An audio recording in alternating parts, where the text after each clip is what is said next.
e-cise dissection video is going to cover the hip crossover stretch. You want to start out in the hook line position, arms out to your sides with the palms down.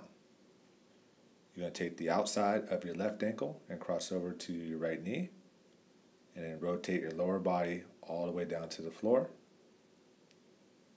Keeping that left foot flat on the floor, you're going to press the left leg away from you and turn your head, look down your left arm.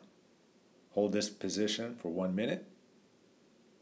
You want to come out of it the same way you came into it, and then switch your feet. Right ankle on the left knee.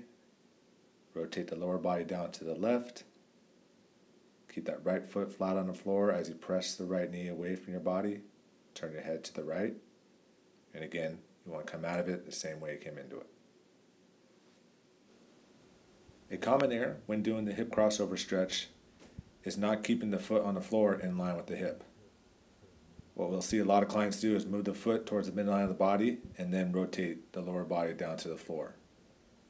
So be sure that the foot that's on the floor stays in line with the hip, and then rotate the lower body down to the floor.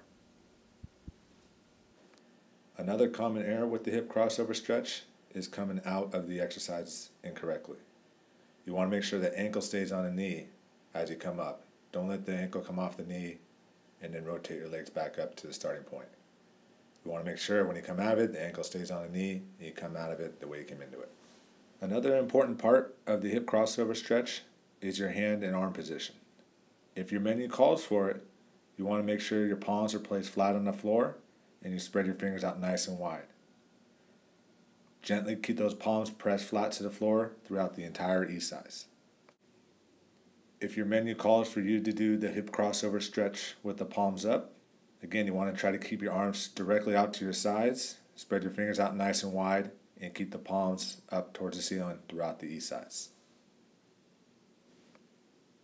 One way to modify the hip crossover stretch if you're having trouble keeping the shoulders flat on the floor, as you can see here, when Carrie goes down, that left shoulder starts to lift up off the floor.